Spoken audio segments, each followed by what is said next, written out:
they use different ideas and they come up with their models. They also have to write and use some references. They have to go to the books. So welcome everybody, and I'm so happy you're here.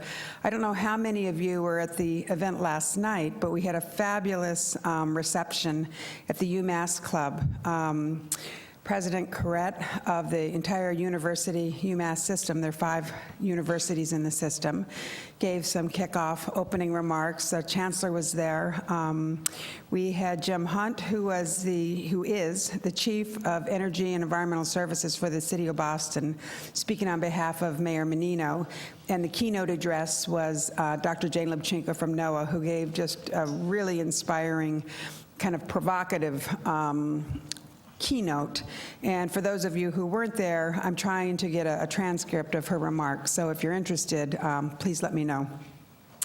Oh, by the way, I'm Robin Peach, and I'm the director of the Collaborative Institute for Oceans Climate Security. For the next 2 days, you're going to be here on our beautiful campus, surrounded by water, a very appropriate place for us to be tackling these very difficult issues. I'm going to tell you a little bit about the agenda in a minute, but I'd first like to just make a couple points about this campus and UMass Boston. As you entered, you probably saw a lot of construction. You would have been hard to miss. That is going to be our integrated science building, and it will enable the University of Massachusetts Boston to have a even deeper and a more expanded capability to delve into science, both pure science and applied. And we're really looking forward to that opening, I think in 18 months. 18 months to 2 years. And it's going to be a very integral part of the way the University of Massachusetts Boston moves forward in the kind of science arena. But we also are very aware that science doesn't always just stand alone, that it needs to be applied, and it needs to be applied to good policy. So we're very, very fortunate to have on this campus the McCormick Graduate School of Policy and Global Studies. We have the Environmental, Earth and Ocean Science Department within the College of Science and Math, and we have at our fingertips, literally, colleges, departments like Urban Harbors Institute, and others who are able to really work together to solve some of these issues that we all care so much about. That's why the Collaborative Institute for Oceans Climate Security is here on this campus. The Collaborative Institute was formed 2.5 years ago and has made impressive progress, if I do say so myself, bringing to the national and international discourse the connections on how human society is affected, and therefore national security is affected, by the changing climate's effect on our coastal oceans, where 60% of the population lives within 50 miles of a coastline. In the last 2.5 years, the CIOCS has been designated the International Ocean Institute's focal point in the USA. We have contributed to policy declarations at the United Nations. We've spoken throughout the world, from Paris to China, and served on multiple advisory councils in the US, bringing to the forefront these issues around the changing climate, changing oceans, and the effect on human and national security. The staff and the Council of Advisors of the Collaborative Institute have been working behind the scenes with key thought leaders to try and bring this dialogue more to the forefront. And this conference, the first global conference on oceans, climate, and security, is one such example of that convening. It's indeed an honor to have all of you join us for the sole purpose of engaging in some of this cross-sectoral dialogue to address thought-provoking questions, which you have seen in your program. We're going to, throughout the next 2 days, not only address these questions, but come up with some actions that we can hopefully commit to future collaboration on. We wouldn't be here if we didn't think these were incredibly important issues. We feel that the time is right for us to look at these issues writ large and incorporate it in all of the work that we do as kind of an umbrella, a lens, so to speak, on the work that we're either doing in climate science, ocean science, or security. I've written a letter in the beginning of the program, so I won't repeat myself, but we have representation here from 17 countries, 16 different states. The sectors represent the military, nonprofit organizations, academics, and government. Before we get started, I'd be remiss if I didn't highlight some of those who made this conference possible. And this is the part where I talk about who gets the credit. Well, we all get the credit, but I'd like to highlight a couple key people. And you can just raise your hand or stand up if you'd like to be recognized, so other people can also thank you. First of all, I'd like to recognize Steve Crosby, who is the former dean, or I guess he's now the dean on sabbatical of the McCormick Graduate School of Policy and Global Studies. He's now the Massachusetts Gaming Commissioner. A lot more fun, I'm sure. But it was Steve's idea almost 3 years ago to hold this seminal conference, and he has been an intellectual, financial, and almost spiritual partner throughout this 2.5-year trek that the Collaborative Institute has taken, and culminating in this conference today. So thank you, Steve. Another person is,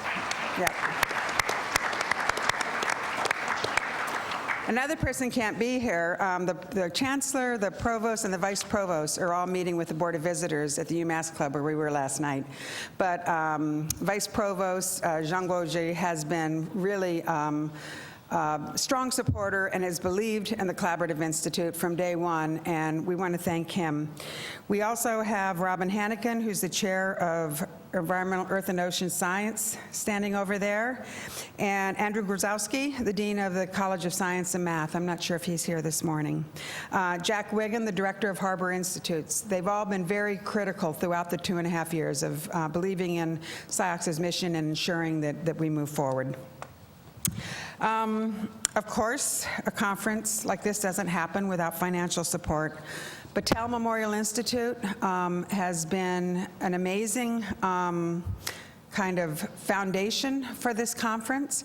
They were early on the kind of organizers. Is Leslie Ann here yet? I think she may be stuck in traffic. Oh, there she is. Leslie Ann McGee was the chair of the conference before they turned it over to us, and if it weren't for her leadership, we probably wouldn't even be here today. So thank you, Leslie Ann. Fred Bias, he's coming from Stoughton. I know the traffic's been horrible, but you'll get to meet Fred later, and he was also very instrumental. We have the Moore Foundation, a significant ocean funder and a visionary in the realm of enabling cross-cutting, multi-sectoral engagement, and Barry Gold is here somewhere. There he is, okay. Angel Braystrup from the Munson Foundation, who was an early adopter and provided much-needed financial gap support for the organization.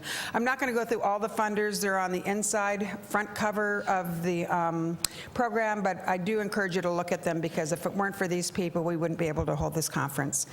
Then we come to staff. Darren Babb-Brott is possibly here or late, but he will be here. And he was a program director for the Collaborative Institute who helped pull a lot of this program together. So a lot of the design of it that you see is due to people that he reached out to and brainstorming that he had with me and the rest of the team to kind of come up with this program. Tina Stanton, who has been ebullient, cheerless, and tireless in organizing the logistics of this, is in the back. You can raise your hand, Tina. She's been fabulous. And all the other credits are on page 18. Again, I won't go into them. Amazing volunteers, just, incredible support all around.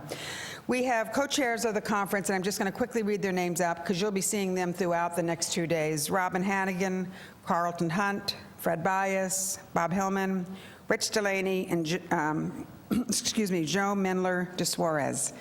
So that is really all I'm going to kind of highlight vis-a-vis the background of this, how this came together.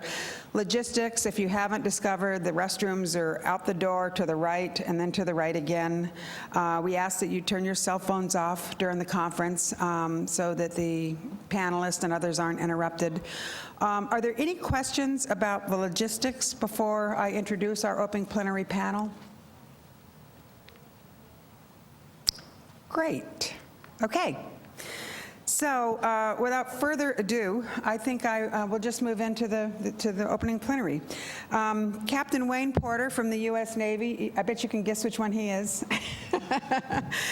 going to be the chair of the open plenary. Captain Porter,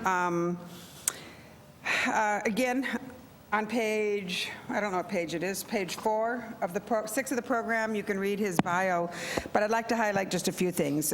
Clearly, he's in the Navy, and 3 of his last 4 tours were with the staff on Admiral Mike Mullins' watch. And during Mullins' tenure as commander, NATO Forces South, Porter served as Mullins' director of operational net assessment. He has been most recently assigned to the office of the chairman of the Joint Chiefs, serving as a special assistant to the chairman for strategy. He has now been assigned by the Secretary of Defense to establish a chair for systemic strategy and complexity at the Naval Postgraduate School, where he's pursuing his PhD. And last week, he received the Ellis Island Medal of Honor, which is just a fabulous Medal of Honor. So I want to congratulate him on that. He has pulled together an open plenary panel that is going to be provocative. They are going to address some of the framework questions that you find in your program, and it's really going to be the lens that we look at the next 2 days through.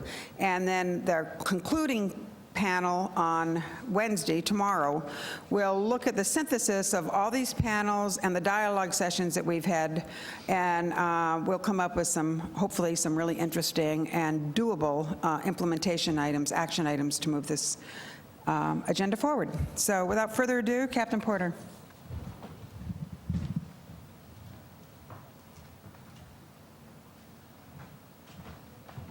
Good morning, everyone. Thank you very much, Robin, for the kind introduction. It's an incredible honor to be able to kick this conference off this morning. A lot of pressure, no pressure there, eh?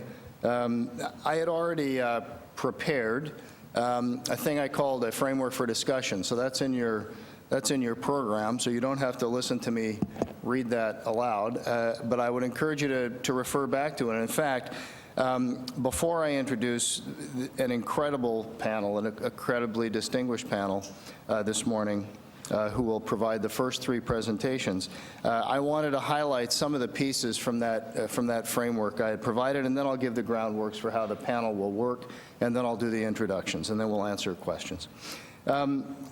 Primarily, I think it's important to recall that the intention of this conference is to be a dialogue. It's intended to be a discussion of global, regional, and local implications of environmental change, whether those are the result of anthropogenic or natural effect.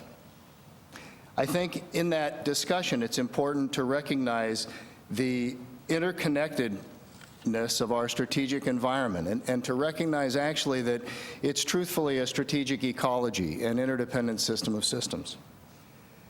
Our goal is to develop specific recommendations for strategy, policy, action to achieve a sustainable path to our nation's security and prosperity. But in the framework in your booklet, I've asked you to consider security and prosperity, which are wholly interdependent. You can't have one without the other, in a slightly larger perspective. I define security as freedom from anxiety. So it's not just freedom from attack or catastrophic event. It's the security of employment, and the security of health, and the security of ideologies and freedom of expression. Those are all things that are represented in security, so it cuts a pretty broad swath. Prosperity I define as well-being, not measurable simply by growth of GDP or GNP, but something that's much more pervasive and maybe a little more ethereal than that. So I would like you to focus on that large scope, but I would also ask that you be reminded that this isn't the solutions that we seek, and in fact, we'll try to produce a white paper at the end of this conference that will summarize your recommendations for policy, strategies, and actions that we can take. But it's important to recognize that this isn't the responsibility of the government or the public sector or the private sector. It's all our responsibilities. It's your responsibilities. It's our responsibility as American citizens. Not only because we have the ability to make positive change, but because we have the responsibility to do that. So rather than focusing solely on risk and threat, which we tend to hyper-focus on, particularly when the word security is in the title of the conference, I would ask you to remember that there is every bit as much hope and opportunity in uncertainty as there is risk and threat. And I would therefore ask that you focus on the opportunities inherent in where we are today as well. Throughout our history, we were founded as a free market republic. Throughout our history, we have excelled across the spectrum of human endeavor, whether in science or literature or sports, for that matter. Whatever Americans have taken on in the last 200 plus years, we have excelled through fair competition, I would like to believe. And I think it's important to recognize that the model that we developed in the 1950s, a model that was used for the growth of the global economy as well as our own, was a model of growth and consumption. And that model, which was developed primarily at a time when few people were very mindful of the finite nature of resources, or the epical shift for civilization that we were about to undergo through the information age, or the fact that we'll have 9 billion people on the planet by 2050. The model was developed at maybe a simpler time. But that model of growth and consumption is no longer sustainable, despite the fact, or maybe because of the fact, that it is now being emulated by everyone in the world, including the 2 largest countries in the world, who are using it to rise the quality of living for their middle classes, which is all fine, except that, again, we're already expending about 1.5 planet Earths at our current rate, and it's just not a sustainable rate for the sustainability of our own prosperity and security, let alone that of the nation. So not only of the world, not only then are we at an inflection point in U.S. history, I would submit that we are at a Darwinian moment in time when we must accept that we need to adapt, and through the strength of fair competition, we need to evolve as a species. And that's going to mean America taking a leadership role in developing a new model of growth, perhaps fueled by something other than fossil-based fuels, for instance. I frequently refer to the fact that it's as if we are breathlessly outracing the rest of the world for the last pack of cigarettes, a little mindful for what ill effect that could have on any of us in the long run. So I think it's important that we realize that where we are now is we are testing the carrying capacity of the global pond, and nowhere is that more clear than our oceans and coastal areas. We need to take a long view to our future, a nonlinear view. We need to recognize the effect of exponential growth, just as you do measuring the lilies that can quickly outpace the carrying capacity of a pond. So I'm going to refer to the preamble of the Constitution to you all as I kick this thing off, and I'm going to ask you to remember that the preamble of the Constitution says that we will secure the blessings of liberty for ourselves and our posterity. And that means not just focusing on the political cycle or the media cycle or our own lifetimes, but the lifetimes of our children, our grandchildren, and beyond. The format of this panel this morning, I think, will be echoed by other panels as we go on. So I will introduce each panelist before he or she speaks. They will be given 15 minutes for a presentation. We'll go on to the next panelist. When all 3 panelists have presented, I will ask for questions specific to each panelist first, and then I'll open the floor to general questions for anyone or for the panel at large. So without further ado, let me make the first introduction here. I was reading these biographies. I have to admit, it's not like I memorized their lives, but I was reading the biographies on the plane, and I was hugely intimidated to be standing up here right now, but I'll get over it. Dr. Steve Fetter is the Principal Assistant Director for Environment and Energy in the White House Office of Science and Technology Policy. He also serves as Deputy Co-Chair of the National Ocean Council and as Co-Chair of the National Science and Technology Council Committee on Environment, Natural Resources, and Sustainability. He's a member of the Council on Foreign Relations and a Fellow of the American Physical Society. He has, get this, he has been vice president of the Federation of American Scientists, Stanford Center for International Security and Cooperation, Harvard Center for Science and International Affairs, MIT's Plasma Fusion Center, and Lawrence Livermore National Laboratories, actually where he received a PhD in Energy and Resources from Cal Berkeley. In the parlance of New England, he is wicked smart. So, Dr. Fetter.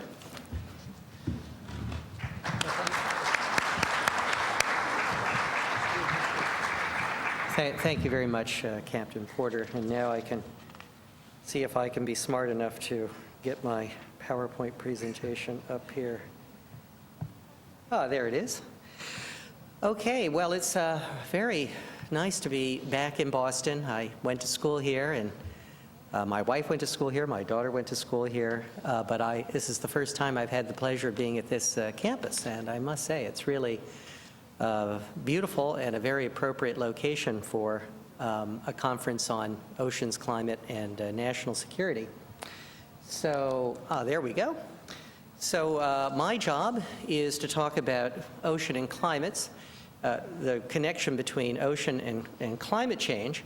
And so I'm going to say briefly why the ocean's an important factor in climate change, and how does climate change affect the ocean, and what are the connections between the topics of this conference. And of course, the ocean is a major component of the climate system. It transports huge quantities of heat and other substances like dissolved carbon dioxide and salt around the world.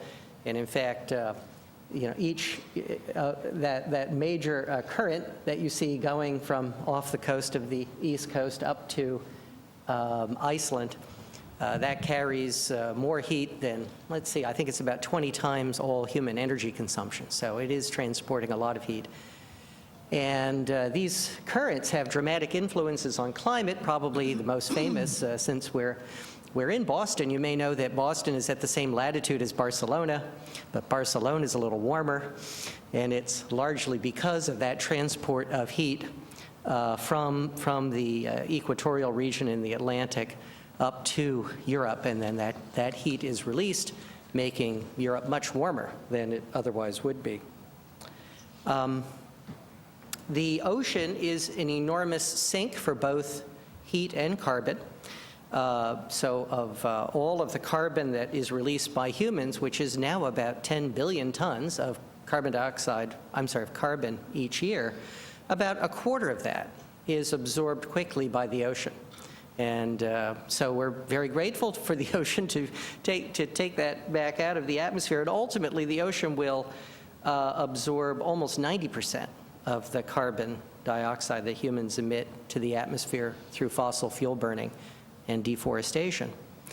But of course, that will have impacts on the ocean, as we'll discuss in a moment. And as you can see, the ocean is by far the largest reservoir of carbon, far outstripping the amount of carbon that's about 50 times more carbon that's in the atmosphere. And just as the Gulf Stream current releases heat to the atmosphere in northern Europe, you can see that water then flows to the bottom of the ocean, and it carries that carbon dioxide down to the bottom of the ocean with it. And so when we look for the signal of anthropogenic carbon in the ocean, we find, not surprisingly, that it's concentrated in that area where the surface waters are sinking to the bottom of the ocean. And the ocean's also an enormous heat sink. This is a chart of, you've probably seen the famous graphs of the surface temperature of the Earth, the average surface temperature of the Earth over the last 150 years. And you can see that it fairly steadily increases after 1970 at a fairly steep rate. Less noticed, less publicized is the temperature of the ocean, but you can see that the temperature of the ocean, this is the total heat content of the ocean, is also rising. The red curve is the surface layer of the ocean, oh no, I'm sorry. The red curve is the total heat content in the ocean, and the black curve is the deep ocean. would have been nice to have a graph just for the surface layer of the ocean. That would look more dramatic. And again, we focus mostly on the atmosphere and the terrestrial biosphere and the effects of climate change on those areas because that's where we live. We're less aware of the role of the oceans. You said the oceans, if you include both the melting of sea ice and land ice, the oceans have absorbed 95% of the additional heat from the sun that has been trapped by greenhouse gases in the industrial age. So, we burn fossil fuels, that increases the concentration of CO2 and other greenhouse gases in the atmosphere. The atmosphere, therefore, traps more heat energy that is being re-radiated from the Earth back into space. Most of that extra heat is, in fact, going into the oceans, not into the atmosphere. And it's also going to melting ice, which is a very important factor. So how is climate change affecting the oceans? Well, most noticeably, sea level is rising, and it appears to be rising at an accelerating rate.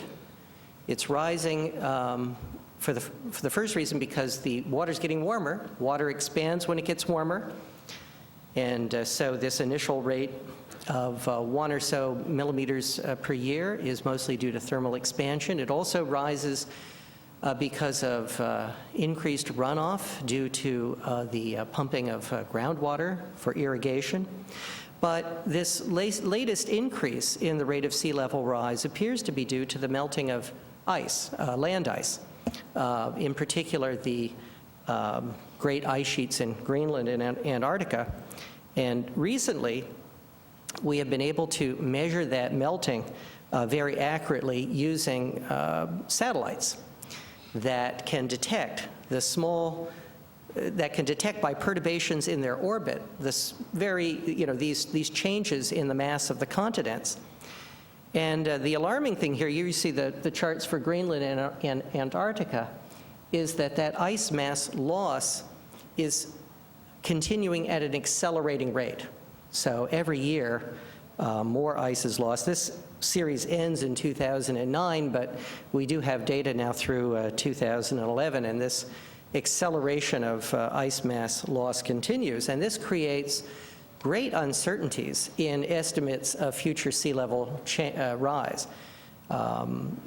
Sea level rise could be far greater over the next 100 years than was projected in the most recent published assessment of the Intergovernmental Panel on Climate Change, which did not, in its estimates, include these effects of ice sheet melting. And of course, as sea level rises, that has important impacts on humans. Flooding of coastal areas during storms and hurricanes, greater storm surge, saltwater intrusion, also coastal erosion due both to sea level rise, but also due to the loss of sea ice in Arctic regions, because the winter storms are quite violent, and the increased wave action that results from the absence of sea ice can lead to much greater rates of coastal erosion. And here you see a dramatic example on the left. And then, sea ice, the Arctic floating sea ice, is not a contributor to rising sea levels. It's like the ice cube in your glass. When it melts, it doesn't affect the level of the fluid. But it does have the melting of Arctic sea ice has many other impacts. And the melting has been occurring at a quite dramatically increased rate in the last, the summer melt has been increasing at a quite noticeably increased rate over the last 10 or so years, in fact, much greater than the models had been predicting. So in the last major IPCC assessment, the models had projected that the Arctic would be ice-free by about the end of the century, by about 2100. But more recent estimates that are based on the recent observations, recent alarming observations, think that could come as early as 2030. or 2035 that that the Arctic could be completely free of ice in the summer. And this would have all sorts of impacts. Directly related to climate is the fact that you have a feedback loop. When you replace ice, which is very reflective, reflects about 85% of the incoming sunlight. You replace that ice with dark water in the summer when the sun is shining, and only about 7% of sunlight is reflected from the dark water. This is referred to as the ice albedo feedback effect. So it's a kind of self-reinforcing loop where as the Arctic gets warmer, it triggers a process that makes it still warmer. And of course, this melting of the sea ice affects marine mammals, especially affects polar bear habitat. It also has important implications for national security, for transportation, for tourism as the Arctic becomes navigable.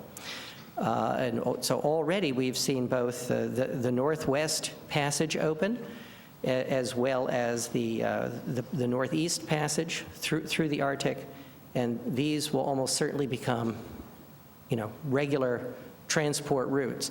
And while that may have some benefits in decreasing transport costs and fuel usage, it will undoubtedly lead to many other effects, such as increased oil and gas development, and perhaps spills related to that, competition for resources in the area. And so all of those things need to be thought through very carefully. So a more accessible Arctic poses well, I guess I've mentioned all of those. And now turning to some other links between the oceans and climate, ocean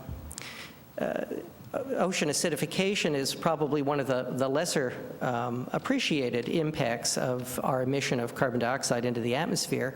We tend to focus on the direct climate effects of warming, but as concentration of CO2 increases in the atmosphere, it increases the concentration of CO2 in the ocean, decreases the pH of the ocean, and also decreases the saturation of calcium carbonates, which are used by many organisms to build shells and other structures. And there was a recent paper published in Science. It was quite interesting. It looked at past episodes of ocean acidification over the last 300 million years to see if analogs to the current situation could be found. And the paper concluded that the current rate at which we're acidifying the ocean, and it's the rate that's important because the rate of acidification controls the concentrations of calcium carbonates in the water, that rate is greater, it may be at least 10 times greater than at any time in at least the last 300 million years.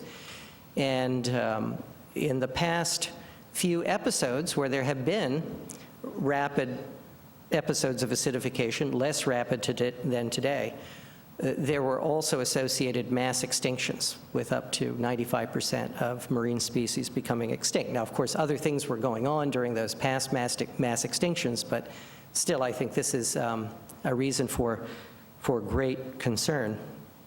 And that top red curve is the famous Keeling curve showing the concentration of carbon dioxide in the atmosphere, and the little peaks, you see it wiggles up and down. The little peaks are in the fall and the winter when the northern hemisphere biomass is decaying, and the dips are the summer where the northern hemisphere leafs out.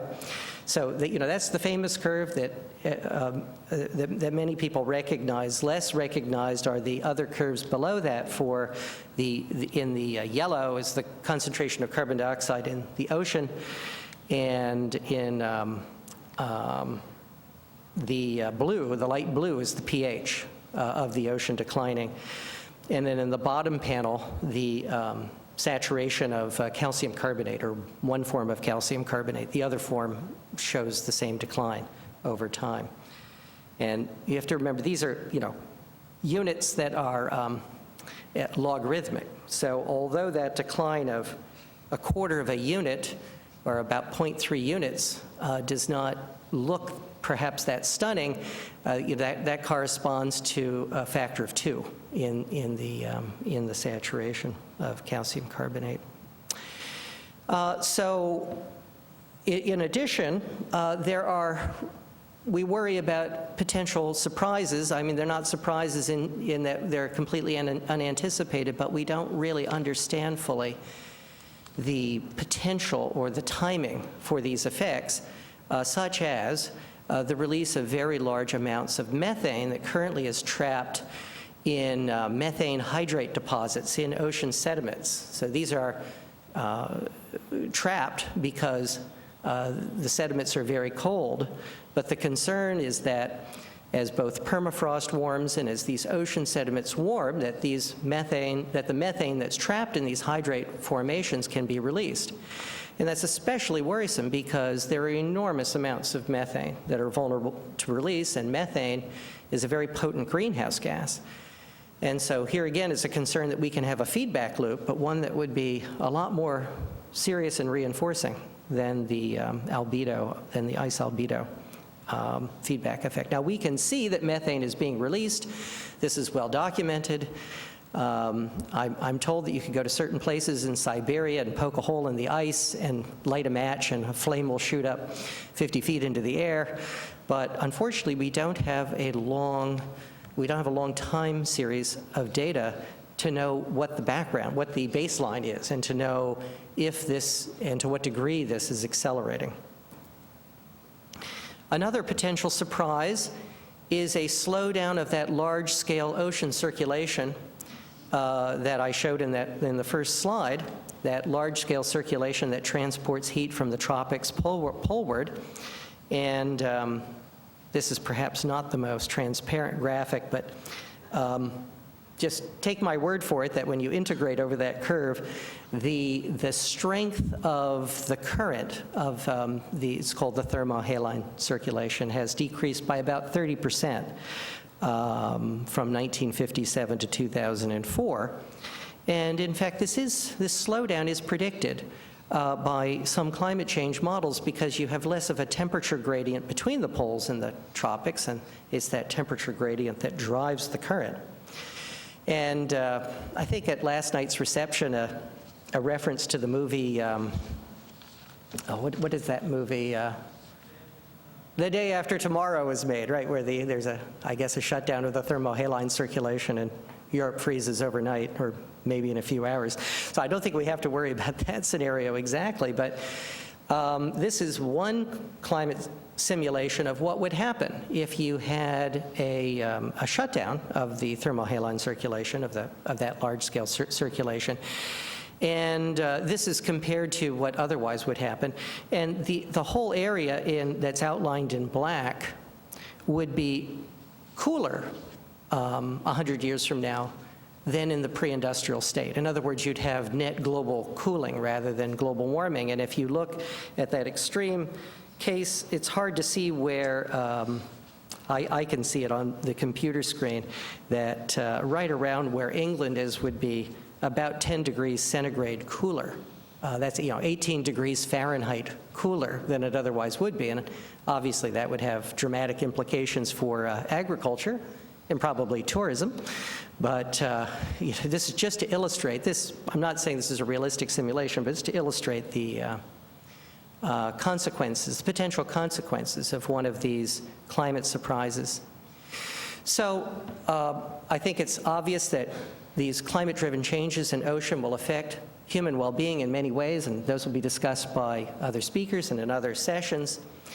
But since I'm a scientist and I come from the Office of Science and Technology Policy, I have to emphasize the need for continued investments in research to understand the ocean, and particularly to understand the possible causes of rapid and severe climate change, such as those I've just mentioned.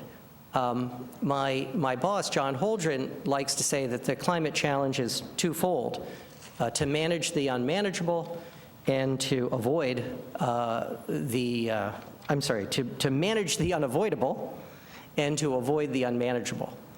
So the managing of the unavoidable is adaptation. And we're going to have to do a lot of that because there is already quite a bit of climate change underway and in the works, regardless of what we do to reduce emissions. But we also must avoid the unmanageable, avoid the climate change so severe that we cannot readily adapt to it. And that's why it's so important to understand these potential thresholds and tipping points, such as large-scale releases of methane or slowdown in large-scale ocean currents, so that we can give clear guidance to policymakers about the reductions in greenhouse gas emissions that will be needed. So, thank you very much.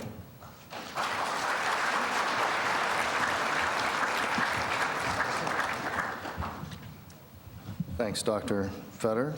51 million years ago, Permian age, hypoxia, apoxia, warming of the oceans, and acidification result in the extinction of 96% of species in the ocean. So, to echo your sentiment, not to be worried. Our next speaker, again, this is like a cavalcade of just terrific speakers, so I'm really honored to do this. Margaret Davidson currently serves as director of the National Oceanic and Atmospheric Administration. I was corrected this morning, it's not oceanographic. NOAA Coastal Services Center. Ms. Davidson was executive director of the South Carolina Sea Grant Consortium from 1983 to 1995. She earned her Juris Doctorate in Natural Resources Law from Louisiana State University and later earned a master's degree in marine policy and resource economics from the University of Rhode Island. She has focused her professional work on environmentally sustainable aquaculture, mitigation of coastal hazards, and impacts of climate variability on coastal resources, so she is just the perfect speaker to address this group. Ms. Davidson.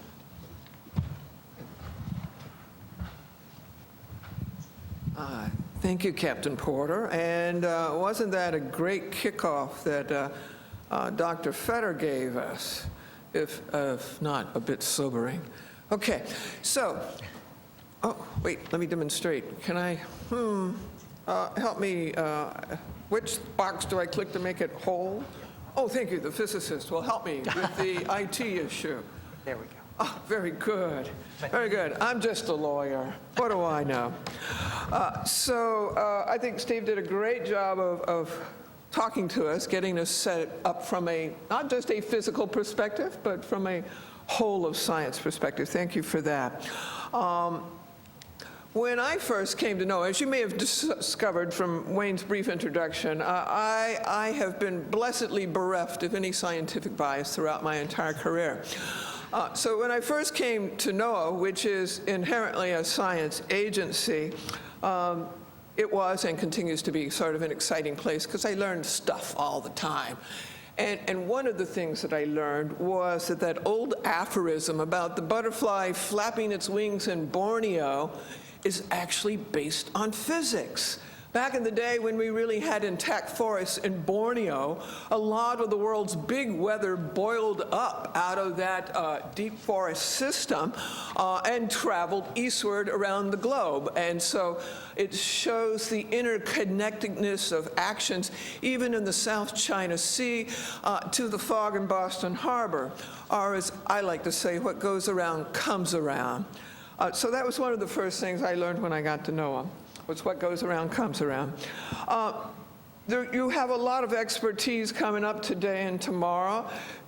In fact, I'm not going to explicitly cover marine resources per se because there's some really prestigious national and international fisheries experts out in the audience. And in fact, they're going to be talking about those things in much greater detail. You even have a panel on ocean acidification. I'm going to tend to focus on the coast and oceans and the impacts on the allegedly sentient critters. You know who you are. So with that, rolling forward. So one of the second things I learned about NOAA is stuff happens. I like to talk about extreme events a lot because extreme events is not a model projection, it's actually a trend line. And if you're a disaster ghoul like I am, it's a really cool trend line. So in 2011, in every category of disaster on every continent, it was a record-breaking year. Yay! And in fact, you have a luncheon speaker, so I'm not going to go into great depths about this slide, except to point, and this is only weather disasters, billion-dollar weather disasters over the last 30 years. But oceans and climate affect us all, no matter where in the country we are. You don't have to be sitting on the coast to be affected by a changing climate and a changing ocean regime. And the other thing I want to point out to you is that when we talk about billion-dollar weather losses, even when Jeff McMasters will talk about billion-dollar weather disasters, and he's going to think about the next 30 years, so serious stuff happening, you need to know that that figure is only the publicly and privately reimbursed structural loss and a little money for continuity of business operations, but nothing for community and social losses like the spike at the community mental health center or the domestic abuse centers that begin right after the disasters and continue for several years and that aren't reimbursed by the State House or Uncle Sugar, and absolutely nothing for environmental damage. In fact, a study by the Heinz Center, you all might have heard of the Heinz Center up here in Boston. A study by the Heinz Center about a decade ago actually clearly pointed out that when we report the cost of disaster losses in this country, we're probably only talking about 40% of the actual range of losses. So in a region like the Northeast, where we're very interdependent upon our resources for purposes of exploitation and economic development, you need to be thinking about that calculus and what that means, not just to your pocketbook, not just to the dead presidents in your wallet, but to everything that sustains your life. So, Wayne, I'm going to be interested in that chair that you're going to be putting together on complexity. The other thing that's happening is that we're seeing also a greater frequency in the distribution of what we call cascading disasters. So stuff happens, and then something else happens, and it gets worse, and something else happens, and it gets worse. So a recent litany of that, Katrina, Haiti, and Fukushima. So maybe we planned for levees and storm surge in New Orleans, but those levees weren't actually designed for the water to come in from behind and take them out on the other side. Or in Haiti, well, there's a great example of a failure of policy over 70 or 100 years, but you know, we took a bad situation, we had an earthquake, and then it really got bad. And Fukushima, well, the world's best nuclear engineers, yes, although you do have to ask them, why was it right on the coast anyway? But they had planned for a tsunami water level of about 18 feet, and it was more like 30 to 40 feet. And they had a whole series of cascading disasters which continue today. And of course, we get to feel the impacts of that, particularly if you're on the West Coast right now. Great photo ops for marine debris. And if you're interested in the Pacific Islands and the Pacific Island Gyre, that's where they're really going to be concerned about marine debris very soon, to an even greater degree. So why am I focusing on the allegedly sentient critters? Well, in the U.S. as well as around the world, most of us live in a very narrow strip of the land that we call the coast, and it's most of the people and much of the GDP. So we have a lot of people living in a naturally hazardous environment, generating most of the nation's economy. We are the economic engine of the country, but we're also, as you may recall, look at that little map, a lot of stuff happens around the coast. So we face the greatest implications from a changing climate and a changing ocean regime, and it will have far-reaching impacts way beyond where we're living. So I grew up on the redneck Riviera, and even down there we've learned that swamps aren't just for hunting and fishing. More recently, we have discovered that they're good for things like flood attenuation and water filtration. Wetlands, mangroves, corals.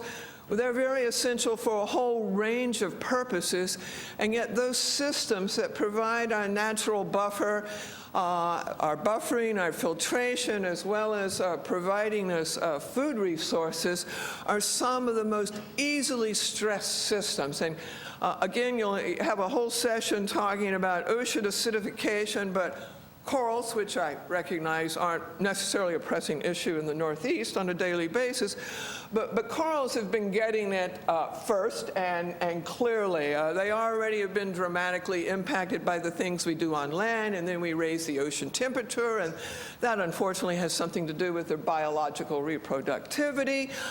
We're raising the water levels, and maybe they can grow fast enough or not.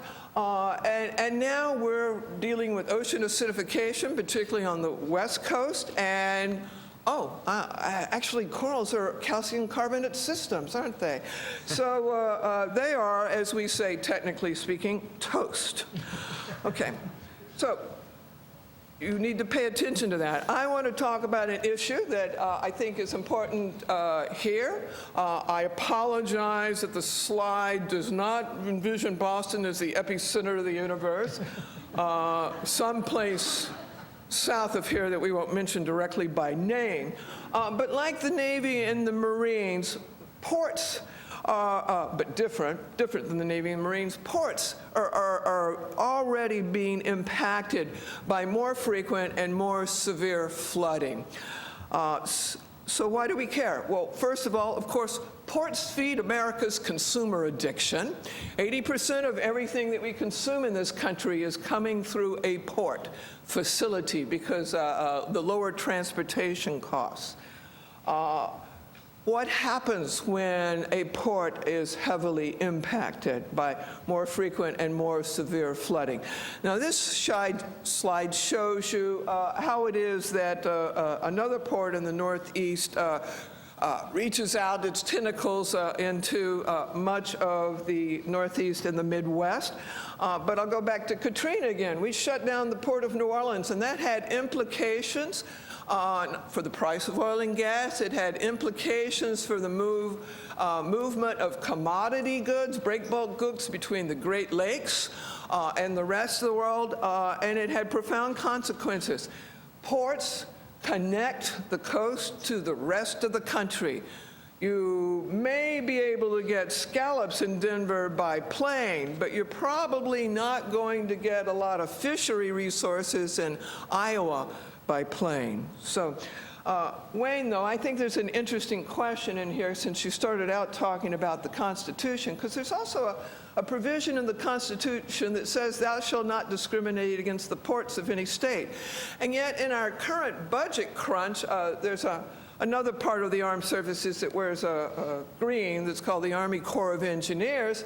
We're seriously looking at cutting way back the amount of money they spent dredging ports and harbors.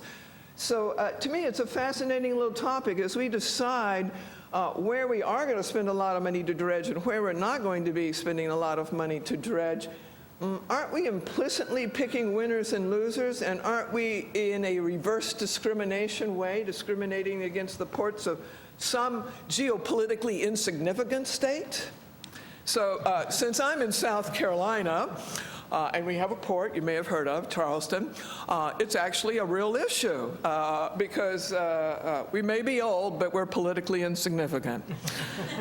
Okay, so up here in the Northeast, it's actually kind of fun to come talk with you guys because you're doing so many cool things. In fact, when I talk any other place in the country, except in South Carolina, I often talk about what you're doing in Massachusetts and the Northeast, because it's very cool. So here in the Northeast, and especially Massachusetts, is a leader in what's called ocean planning, or I think you've actually renamed it recently to be sea planning, which is really great. It's a name that normal people would understand. Now, inside D.C. in the bureaucracy, we call this marine spatial planning.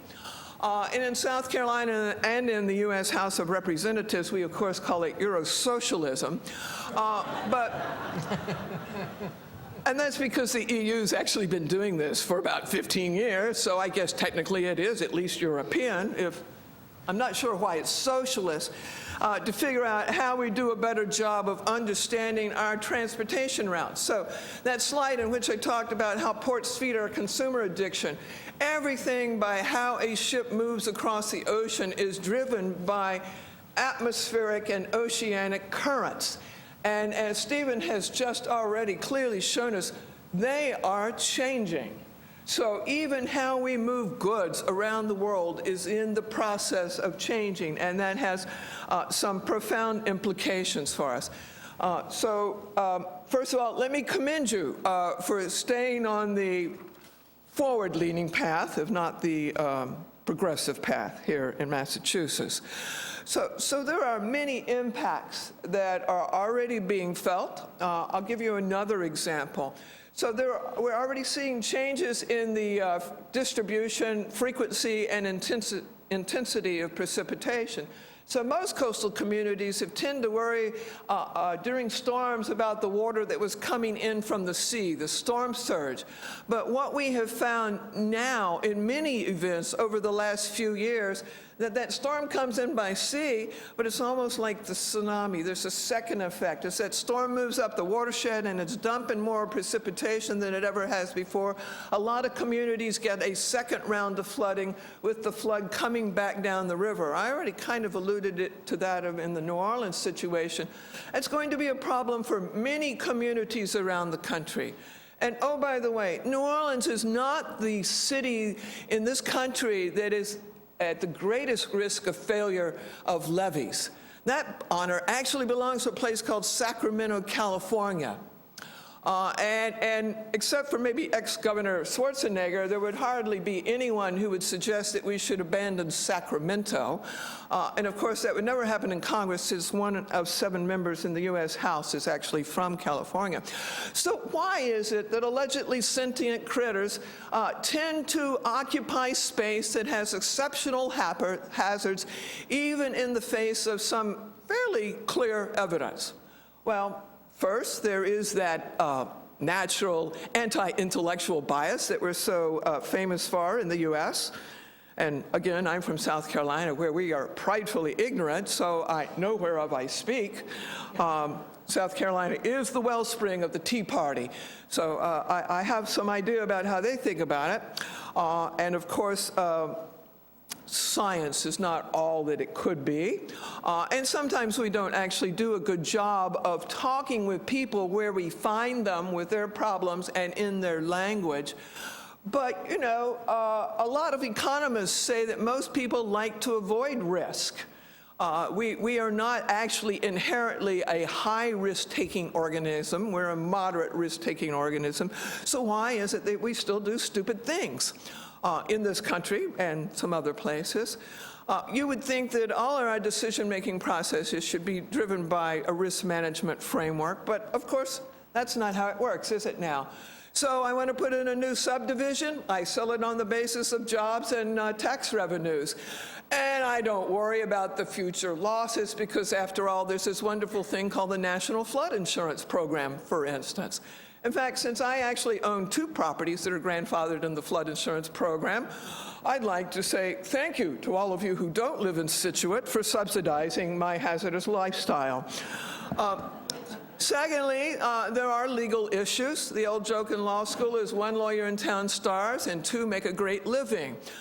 So the issue around the expectation of speculative return on property has been codified in the U.S. through our judicial system, so that tends to put a chill on some intelligent land use planning kinds of things. We tend to approach these issues in our silos of excellence. So the scientists I hang out with generally who talk about climate change, well, in NOAA, many of them actually tend to be atmospheric chemist types, so they think all they got to do is throw up another curve and the rest of us should be spurred into action. Well, it ain't so, Joe. There are many challenges with that. We need to figure out how we connect the science community, the emergency management community, the economic development planners. We need to connect all these people and get them to understand that we're all in the same tent, we're all in the same problem set. And that's, I think, one of our greatest challenges as we go forward. Of course, the vulnerability of our infrastructure. Oh yes, I'm in the Northeast, where we have dramatically aging infrastructure, some of which is more than 100 years old. Oh yes. Oh, and yes, you are quite famous for your infrastructure challenges here in Boston, as I recall. And the other fascinating thing about the coast, of course, is that there's a common perception that it's only rich folks living on the coast. And that, of course, has been increasingly true, except there are also a lot of old folks and folks living on pensions and a lot of poor folks that we pushed into the floodplains. In fact, if you look at HUD housing projects around the U.S. on the coast, you'll see a remarkable coincidence between the places that used to be coastal wetlands and the places that are now public housing. So we also tend to put our most vulnerable populations in the most vulnerable places. And then, of course, it's always been a problem that there's a lack of incentive or mandate for us to work together. Now, I used to run around saying, actually, budget constraints have some values, because some good things about them, because we all have figured out we need to rub two nickels together to accomplish what we need to accomplish, except that some of us don't even have a nickel to match up with the other guy's nickel right now. And Warren Buffett says it's going to be 2015 before things shake out. And I'm not very smart about economics, but I know that Warren Buffett is. So we're looking at a financial challenge for another few years at least, and how this relates to the kinds of curves that Stephen showed you, I think is a very important issue. The Office of Management and Budget, which is another part of DC government,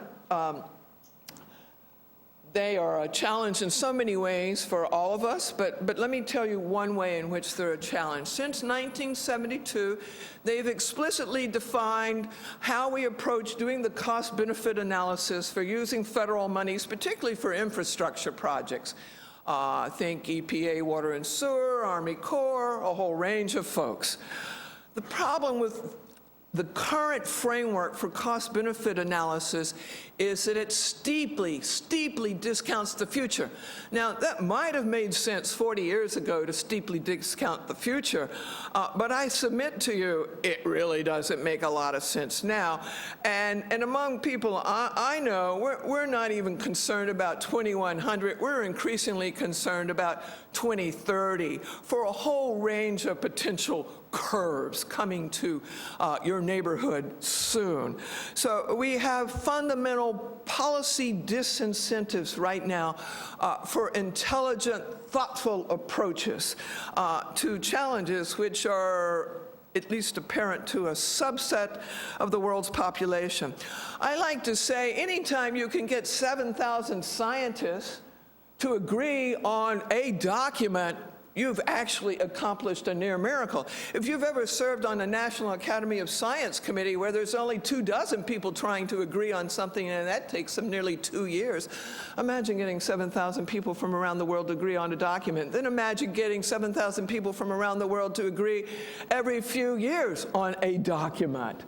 That in itself is almost a miracle. So let me bring it back home because some is a little bit of doom and gloom here too. So this is Hull, Massachusetts, someplace near here. They're taking steps to reduce their vulnerability. They developed a freeboard incentive program for new buildings in the flood zone, both the A and the V zones, above base flood elevation. So higher than what the current FEMA flood maps say they need to be. They have set in place some incentives for people to raise their base level of their houses even higher than that. Why does that matter? Because that's actually an intelligent, thoughtful, forward-leaning thing to do. Because you would wish that FEMA could update their floodplain maps to reflect current 100-year flood frequencies, except for this little thing. Any update to the published FEMA maps requires congressional approval. Oh, and by the way, did you know that Fire Island, New York is still not recognized as being in a flood zone? Because that would require congressional approval. Now, maybe you all know where Fire Island is. If you've ever been there, gosh, when you're standing there, it kind of looks like it might be in a floodplain. Anyway, so the keys to success on this is that local officials got it. They worked constructively with FEMA and its community rating programs. They brought surveyors and architects and engineers into the process, and they had their local champions, so they had a vision. They had motivated leadership. They had some federal incentives and support. And these guys are going to be doing a lot better than many other communities around them over the next 2 to 3 decades.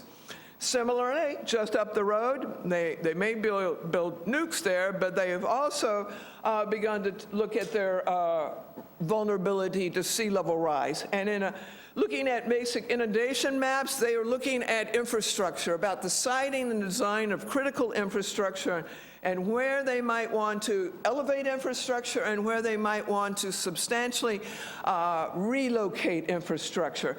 And I would submit that as we go forward, particularly where we're replacing aging infrastructure, roads, sewers, water supply systems, everything about the siting and design of infrastructure should be on the top of our list, because I know no matter who occupies the White House next January, we're going to pour a lot of concrete in this country. And not only could we do it in an intelligent way that would reduce our vulnerability to future challenges, but we can also, of course, create a lot of well-paying jobs doing that. But where we put our concrete, remember, also delimits our options for the natural environment. So critters that have wings or feet can actually migrate fairly easily, as you'll probably hear in a succeeding panel. Critters that don't have that, think trees. You know, trees are already migrating substantially, but it's really kind of hard to leap a wide swath of concrete. So closing up. So the partnership dimension, as the infamous Delaney can tell you, I've long been a fan of UMB because what you guys do is exactly this. Creative partnerships working at the local level as well as regional to international scales. And these are the kinds of things that we need to do. Find your folks where they are, whatever problem set they are, and mainstream these other considerations into their concerns. So in closing, since we started off with a physicist, let me quote a physicist. Some guy named Einstein once said that politics was so much harder than physics. Thank you.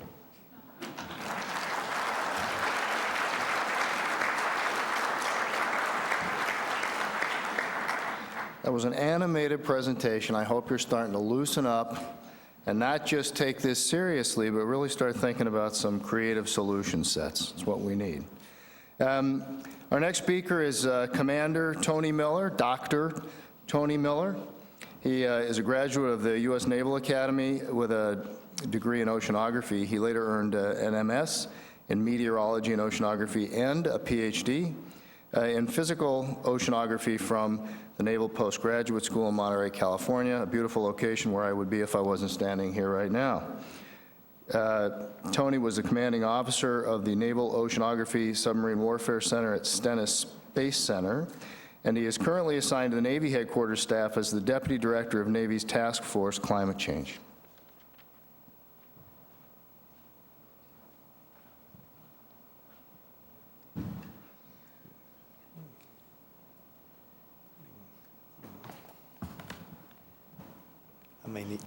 I may need help with this, making the brief work too. Let's see. I think yours is probably right down here. Do you see one of your? Yeah. Here we go. Just right I there. have two master's degrees in computer science, which is why I'm not using the slide. Probably a smart move, sir. At least it's open now, though, so I've succeeded. At least I'm smart enough to get the smart guy up here to make it work for me. So, hey, good morning. As Captain Porter said, I am the Deputy Director of the Task Force Climate Change. My boss there is Rear Admiral Dave Titley, the oceanographer of the Navy, who's also the director of our task force.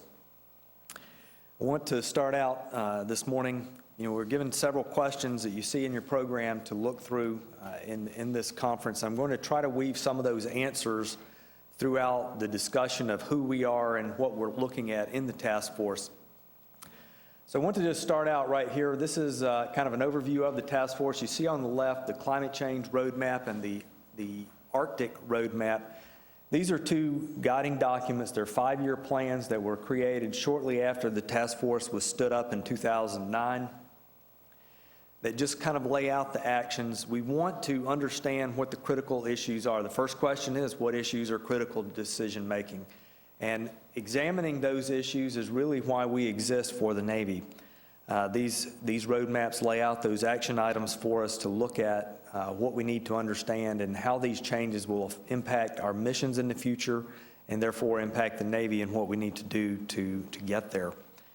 Next, you see science and networking. We seek to make all our recommendations and decisions based on sound science. But I only have a staff of 3 people, so you know we can't do all that science ourselves. It's very important for us to reach out to others.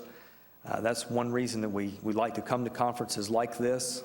We're out there, we're always trying to form partnerships, reaching out to people who are doing that science to leverage off what they're doing in order to help us make the best decisions, the best recommendations that we can for our leadership. Assessments is the largest portion of our workload now. We're doing capabilities-based assessments to look at what capabilities we have. We're doing mission analyses for the Arctic example to examine what the likely missions will be called on to perform there in future years are.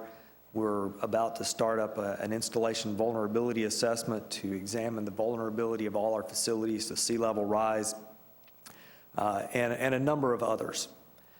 Finally, in the upper right, you see informed policy and resource decisions, and this really is the end objective for us. We must achieve mission readiness, ensure the Navy's ready to perform whatever missions we're called upon to do so. And to get there, we have to develop the right policies, we have to make the right investments along the way so that we understand what the gaps are for operating in the changed environment and make the right investments so that we can do that. But we're also now in an era of declining budget. So we can't just spend whatever money is needed to get there. We have to do it smartly. We have to make investments at the right time so that we can get there at the lowest cost. And to complete the circle, we need to continue to monitor conditions, both changes in the physical environment and changes in what we've assessed the missions to be, the capability gaps to be, stay on top of those things, and update our roadmaps as we go along.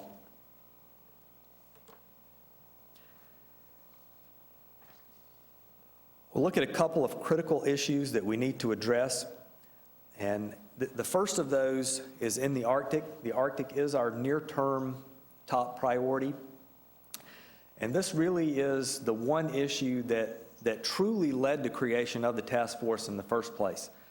The Naval Ice Center has been monitoring the ice since submarines first began operating under the ice back in the 1950s. Since 1979, they have a very accurate mapping of the ice edge by satellite observations. And pretty soon after that, people began to notice, both at the operational level and researchers who are given access to the data, that the summertime minimum ice extent was getting smaller and smaller. As you heard Dr. Fetter say earlier, the ice, it decreases in the summer, reaches a minimum, then it increases again in the winter. And this graph kind of shows that. You see this top line is the average ice cover, and that comes down to a minimum point here in September, and then it increases again. The dashed line below there is 2007, which was a record low year, and the lighter blue line here is last year, 2011, which you see was not quite as low as 2007, but it's very, very close. Another picture that is really even more telling than that is the ice volume. And that's in this graph over here. The volume is calculated by using both the ice thickness and the aerial extent of ice to come up with a total volume of ice. And you can see that's going down and down and down. And 2011 was a record low for the amount of ice volume in the Arctic. So along with the decrease in ice, with more open water around the edges of the Arctic comes more maritime activity. This is another thing that we're looking at, and it's really this change in maritime activity more than the actual physical change in the environment that is important to the Navy in creating new missions for us. but we're tracking shipping, and it's increasing every year. They aren't really large numbers yet compared to other important waterways of the world, but as a percentage, they are increasing every year and increasing rapidly. For fishing activity, for example, we're seeing both more fishing vessels and each of those vessels being underway for longer periods of time every summer. We're also seeing increases in oil and gas exploration.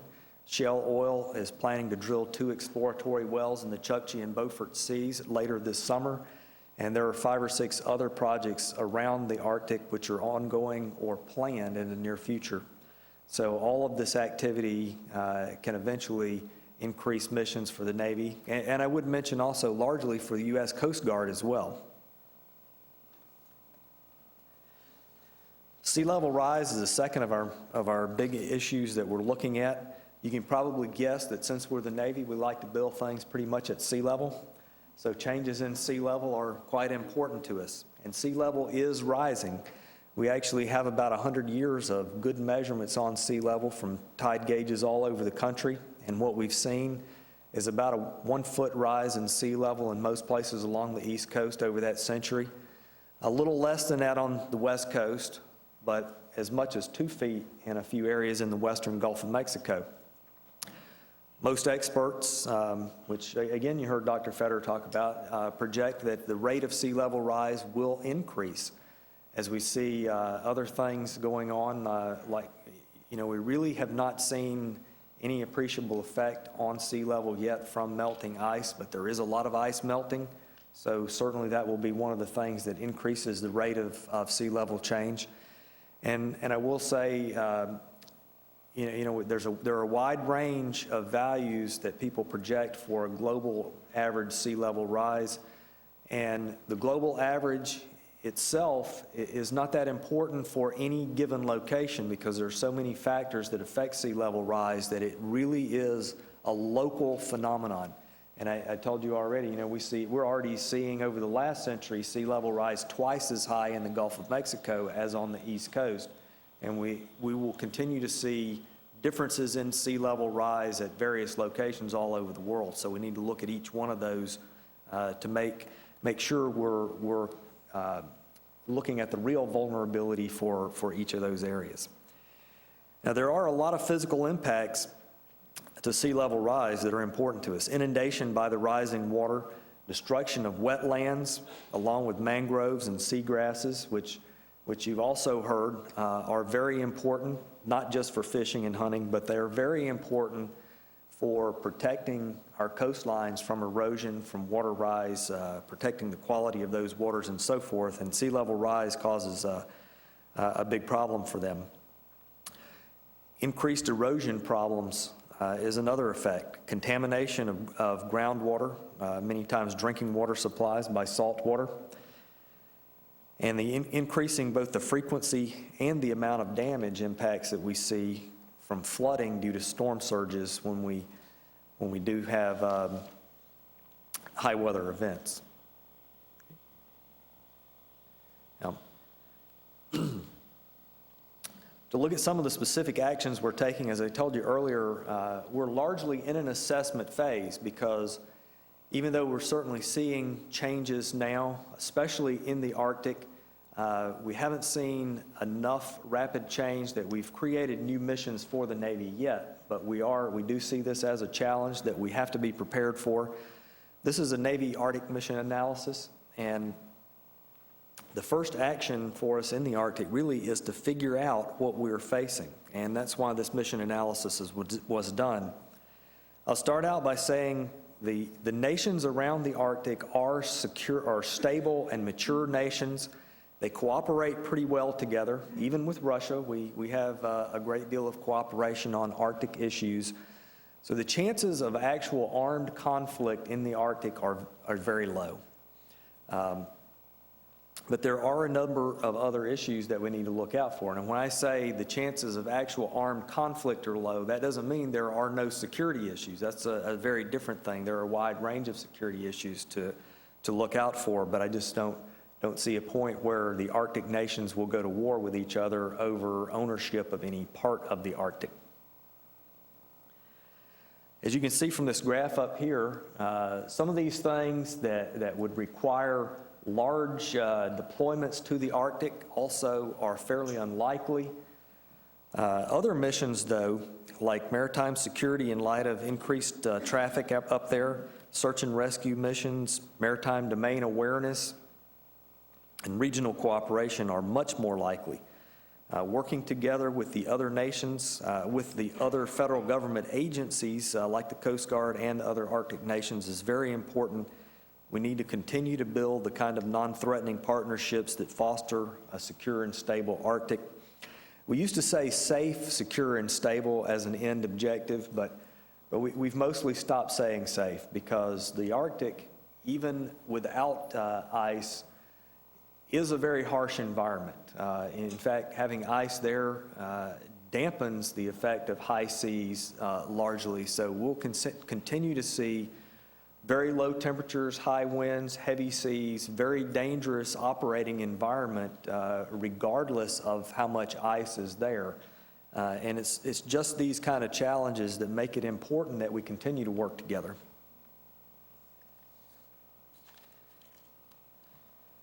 Now, continuing on, what should we do to address our issues? This is back to sea level rise.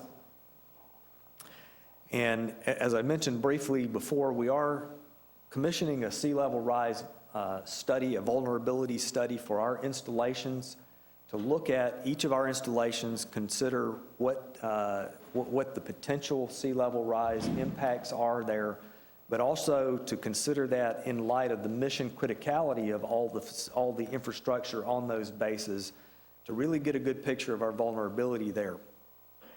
Now, we're already seeing increased frequency of storm surge, of flooding events because the baseline is getting higher.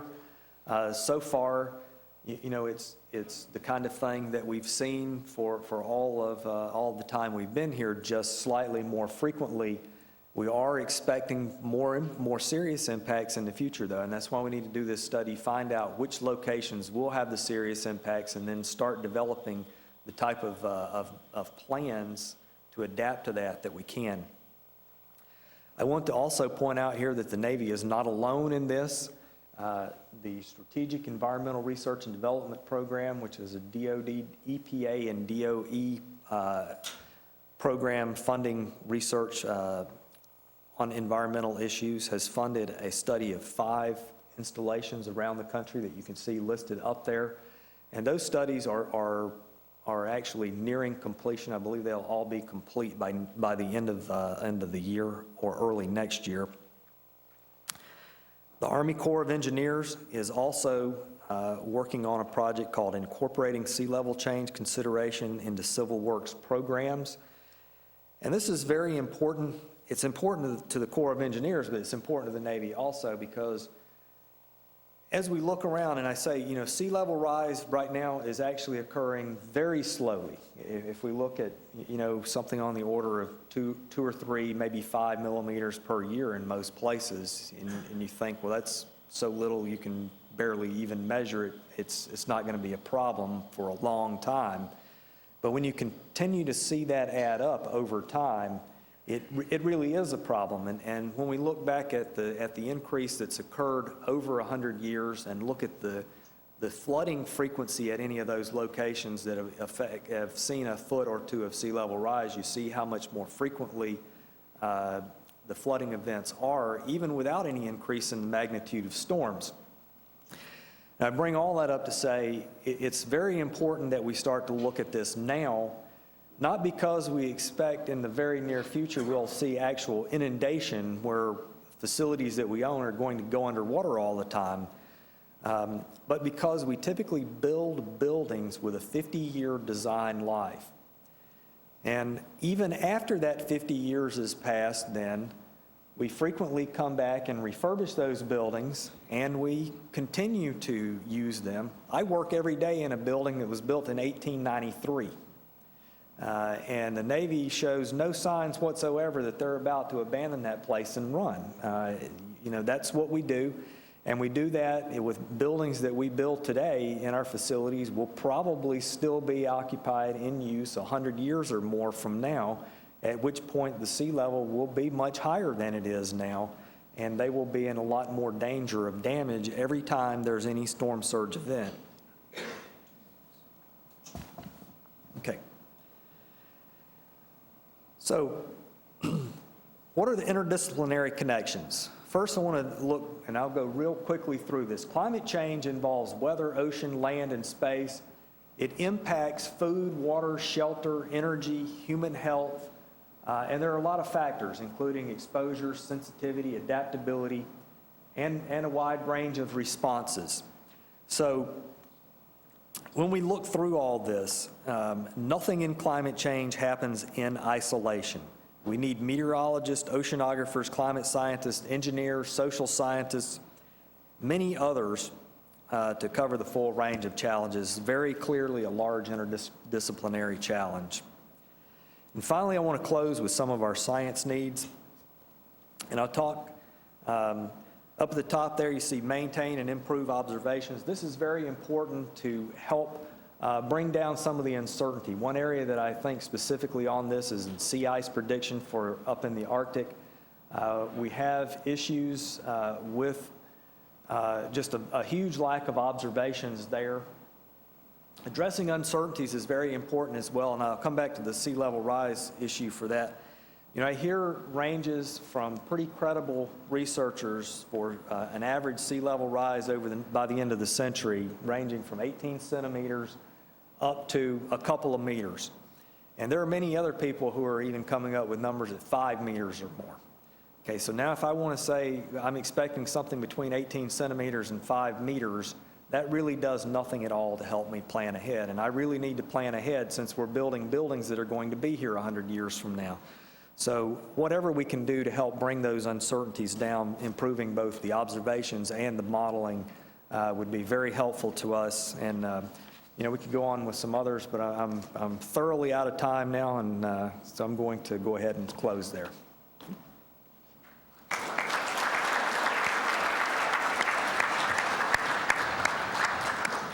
Well, thanks, Tony, and thank you to all of our panelists. We are clearly on the behind schedule time, frame here. We actually started late, so I don't want to eat too much into your 15-minute break time, nor do I want to diminish the time that's given to the panels that follow us. So I'm going to ask to bite in by 5 minutes and just ask if there are any questions just in general that you would like to address our panelists before you take your break. Yes, sir, in the back.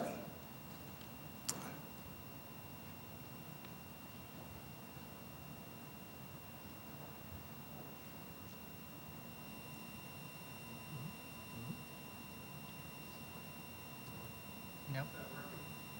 It doesn't appear to me, no, sorry.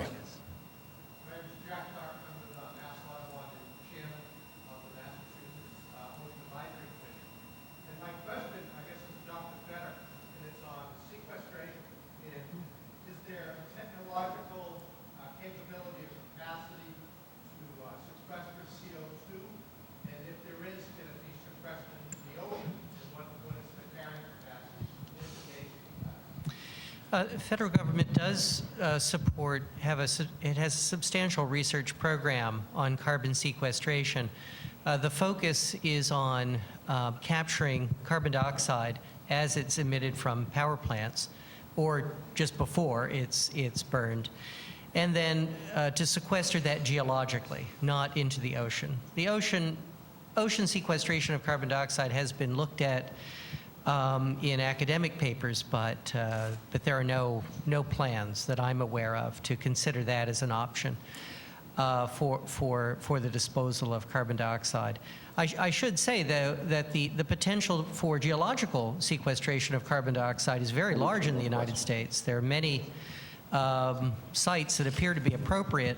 The primary problem is the expense of capturing the CO2 from the exhaust of the power plant. And currently the best estimates are that adds anywhere from 30 to 50% to the price of electricity. And so one focus has been on innovative approaches, innovative chemistry that would dramatically decrease the price of carbon capture.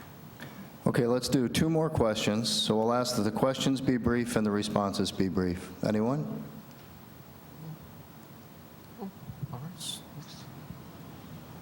I think the microphone's on its way, if it works. Hi, Jano Mendler de Suarez. I chair the Global Oceans Forum Working Group on Climate and Security.